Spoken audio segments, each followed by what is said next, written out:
मैं तो जैसे ही हवा में उड़ने लगा। अजी सुनते हो, रुपेश को कंपनी में जाकर टिफ़िन दे आओगे क्या? क्यों, आज रुपेश टिफ़िन लेकर नहीं गया? दिनेश जी ने पूछा। आज रुपेश की कंपनी के चेयरमैन आ रहे हैं, इसीलिए रुपेश सुबह 7 बजे ही निकल गया और इतनी सुबह खाना नहीं बन पाया था। ठीक है, दे आता हूँ मैं। दिनेश जी ने हाथ का पेपर रख दिया और वो कपड़े बदलने के लिए कमरे में चले गए।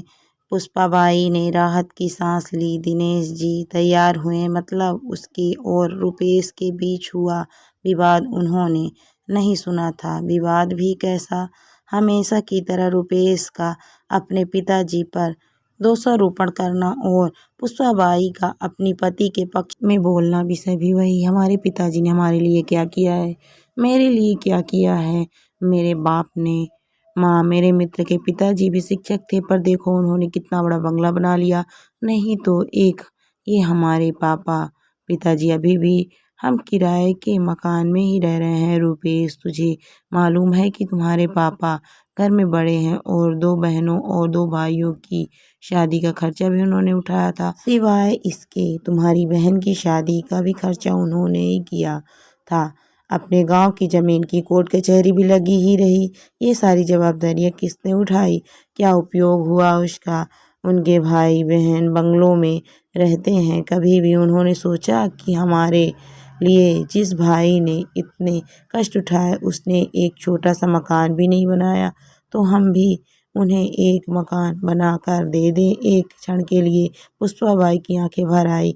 क्या बताएं अपने जन्म दिए पुत्र को बाप ने क्या किया, मेरे लिए पूछ रहा है। फिर बोली, तुम्हारे पापा ने अपना कर्तव्य निभाया, भाई बहनों से कभी कोई आशा नहीं रखी। रुपेश मूर्खों जैसी बात करते हुए बोला। अच्छा, वो ठीक है, उन्होंने हजारों बच्चों की ट्यूशन ली, यदि उनसे फीस ले लेते तो आज पैसों में खेल रहे होते। आजकल के क्लासेस वालों को देखो, इम्पोर्टेड गाड़ियों में घूमते हैं। यह तुम सच बोल रहे हो, परंतु तुम्हारे पापा का तत्व था ज्ञानदान का पैसा नहीं लेना। उनके इन्हीं तत्वों के कारण उनकी कितनी प्रसिद्धि हुई और कितने पुरस्कार मिले, उसकी कल्पना है तुझे? ये सुनते ही रुपेश एकदम नाराज हो गया। क्या चाटना है उन पुरस्कारों को? उन पुरस्कारों से घर थोड़े ही बनते आएंगे, बड़े ही धूल खाते हुए। कोई नहीं पूछता उनको। इतने में दरवाजे पर दस्तक सुनाई दी। रुपेश ने दरवाजा खोला तो खड़े थे पापा ने। उनका बोलना तो नहीं सुना। इस डर से रुपेश का चेहरा उतर गया, परंतु दिनेश जी बिना कुछ बोले अंदर चले गए और वह बात वहीं खत्म हो गया। ये था पुष्पाबाई और रुपेश का कल का झगड़ा। पर आज दिनेश जी ने टिफिन साइकिल को अटकाया और तपती धूप में औद्योगिक क्षेत्र की रुपेश की कंपनी के लिए निकल पड़े। 7 किलोमीटर दूर कंपनी तक पहुंचते पहुंचते उनका दम फूल गया था। कंपनी के गेट पर सिक्योरिटी गार्ड ने उन्हें रोक दिया। रुपेश, पाटिल साहब का टिफिन देना है, अंदर जाओ क्या? अभी नहीं साहब, आए हुए हैं, गार्ड बोला। चेयरमैन साहब आए हुए हैं, उनके साथ मीटिंग चल रही है, किसी भी क्षण वो मीटिंग खत्म कर आ सकते हैं, तुम बाजू में ही रहिए। चेयरमैन साहब को आप दिखना नहीं चाहिए। दिनेश जी थोड़ी दूरी पर धूप में ही खड़े रहे। आसपास कहीं भी छांव नहीं थी। थोड़ी देर बोलते बोलते 1 घंटा निकल गया। पाँव में दर्द उठने लगा था, इसीलिए दिनेश जी वहीं एक तख्त पत्थर पर बैठने लगे। तभी गेट की आवाज़ आई। शायद मीटिंग खत्म हो गई होगी। चेयरमैन साहब के पीछे पीछे कई अधिकारी और उसके साथ रुपेश भी बाहर आया। उसने अपने पिताजी को वहाँ खड़े देखा तो मन ही मन नाराज हो गया। चेयरमैन साहब कार का दरवाज़ा खोलकर बैठने ही वाले थे तो उनकी नज़र दिनेश जी की ओर उठ गई। कार में ना बैठते हुए वो वैसे ही बाहर खड़े रहे। वो सामने कौन खड़ा है? उन्होंने सिक्योरिटी गार्ड से पूछा। अपने रुपेश सर के पिताजी, उनके लिए खाने का टिफिन लेकर आए हैं, गार्ड ने कपकपाती आवाज में कहा। बुलवाइए उनको। जो नहीं होना था वह हुआ। रुपेश के तन से पसीने की धाराएं बहने लगी। क्रोध और डर से उसका दिमाग सुन्न हुआ जान पड़ने लगा। गार्ड की आवाज देने से दिनेश जी पास आए। चेयरमैन साहब आगे बढ़े और उनके समीप गए। आप पाटिल सर हैं ना? DNI है स्कूल में शिक्षक थे। हाँ, आप कैसे पहचानते हो मुझे? कुछ समझने के पहले ही चेयरमैन साहब ने के चरण छुए। सभी अधिकारी और रुपेश वो दृश्य देखकर अचंभित रह गए। सर, मैं आतिश अग्रवाल, तुम्हारा विद्यार्थी। आप मुझे घर पर पढ़ाने आते थे। हाँ हाँ, याद आया। बाप रे, बहुत बड़े व्यक्ति बन गए आप तो। चेयरमैन हंस दिए, फिर बोले, सर आप यहाँ धूप में क्या कर रहे हैं? आइए अंदर चलते हैं, बहुत बातें करनी है आपसे। सिक्योरिटी, तुमने इन्हें अंदर क्यों नहीं बिठाया? गार्ड ने शर्म से सिर नीचे झुका लिया। वो देखकर दिनेश जी ही बोले, उनका कोई गलती नहीं, आपकी मीटिंग चल रही थी, आपको तकलीफ ना हो इसलिए मैं ही बाहर रुक गया। Okay okay. चेयरमैन साहब ने दिनेश जी का हाथ अपने हाथ में लिया और उनको अपने आलीशान चेम्बर में ले गए। बैठिए सर, अपनी कुर्सी की ओर इंगित करते हुए बोले। नहीं नहीं, वो कुर्सी आपकी है, दिनेश जी सकपकाते हुए बोले। सर, आपके कारण वो कुर्सी मुझे मिली है, तब पहला हक आपका है। चेयरमैन साहब ने जबरदस्ती से उन्हें अपनी कुर्सी पर बिठाया। आपको मालूम नहीं होगा, पवार सर जनरल मैनेजर की ओर देखते हुए बोले, पाटिल सर नहीं होते तो आज ये कंपनी नहीं होती और मैं मेरे पिता की अनाज की दुकान संभालता रहता। रुपेश और जीएम दोनों आश्चर्य से उनकी ओर देखते ही रह गए।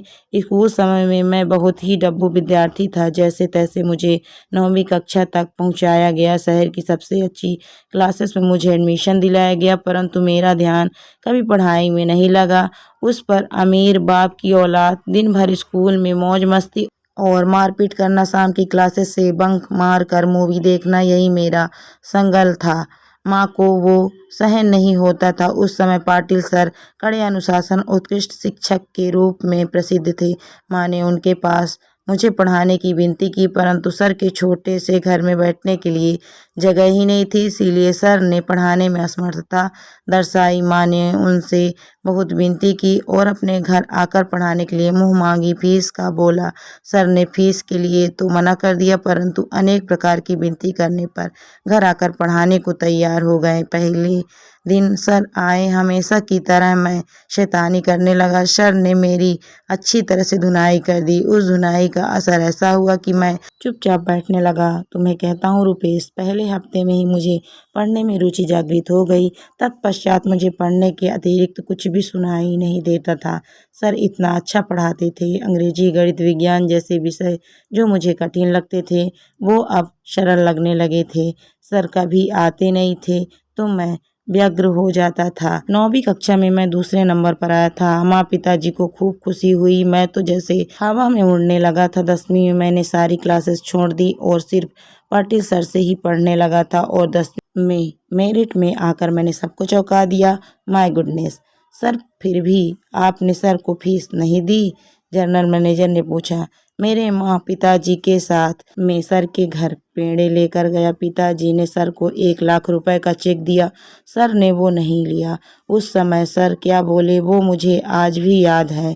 सर बोले, मैंने कुछ भी नहीं किया, आपका लड़का ही बुद्धिमान है। मैंने सिर्फ उसे रास्ता बताया और मैं ज्ञान नहीं बेचता, मैं वो दान देता हूँ। बाद में मैं सर के मार्गदर्शन में ही 12वीं में पुनः मेरिट में आया। बाद में बीए करने के बाद अमेरिका जाकर एमएस की किया और अपने शहर में ही यह कंपनी शुरू की। एक पत्थर को तराश कर सर ने हीरा बना दिया और मैं ही नहीं तो सर ने ऐसे अनेक असंख्य हीरे बनाए हैं।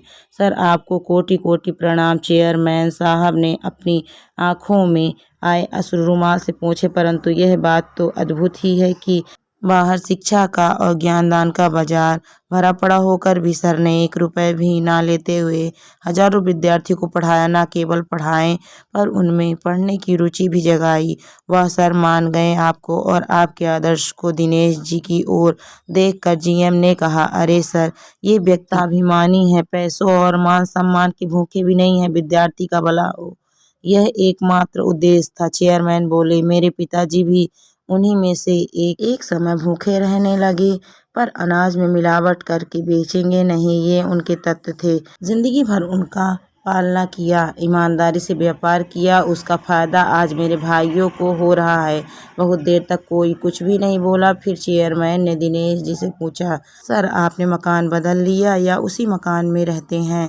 उसी पुराने मकान में रहते हैं सर, दिनेश जी के बदले में रुपेश ने ही उत्तर दिया। उस उत्तर में पिताजी के प्रति छिपी नाराजगी तत्पर चेयरमैन साहब की समझ में आ गया। तय रहा, फिर सर आज मैं आपको गुरु दक्षिणा दे रहा हूँ। इसी शहर में मैंने कुछ फ्लैट्स ले रखे हैं, उसमें से एक 3 BHK मकान आपके नाम कर रहा हूँ। क्या? दिनेश जी और रुपेश जी दोनों आश्चर्यचकित रूप में बोले। नहीं नहीं, इतनी बड़ी गुरु दक्षिणा नहीं चाहिए मुझे। दिनेश जी आग्रह पूर्ण होकर बोले। चेयरमैन साहब ने दिनेश जी के हाथ को अपने हाथ में लिया। सर प्लीज ना मत करिए और मुझे माफ़ करें। काम का अधिकता से मैं आपकी गुरु दक्षिणा देने में पहले ही बहुत देर हो चुकी है। फिर रुपेश की ओर देखते हुए उन्होंने पूछ लिया, रुपेश तुम्हारी शादी हो गई क्या? नहीं सर, जम गई है, और जब तक रहने को अच्छा घर नहीं मिल जाता तब तक शादी नहीं हो सकती। ऐसी शर्त मेरे ससुर जी ने रखी होने से अभी तक शादी की डेट फिक्स नहीं की, तो फिर हॉल बुक नहीं किया। चेयरमैन ने फ़ोन उठाया और किसी से बात करने लगे। समाधान करके चेयरमैन से फ़ोन रखकर धीरे से बोले, अब चिंता की कोई बात नहीं, तुम्हारी मैरिज गार्डन का काम हो गया। सागर लॉन्स तो मालूम ही होगा सर, वह तो बहुत महंगा है। अरे तुझे कहाँ पैसे चुकाने हैं? सर के सारे विद्यार्थी सर के लिए कुछ भी कर सकते हैं। सर के बस एक आवाज़ देने की बात है, परंतु सर तत्वनिष्ठ हैं, वैसे करेंगे भी नहीं। इस लॉन्स का मालिक भी सर का भी विद्यार्थी है। उसे मैंने सिर्फ बताया, सिर्फ हॉल में ही नहीं तो भोजन सहित संपूर्ण शादी का खर्चा भी उठने की जिम्मेदारियां ली है उसने।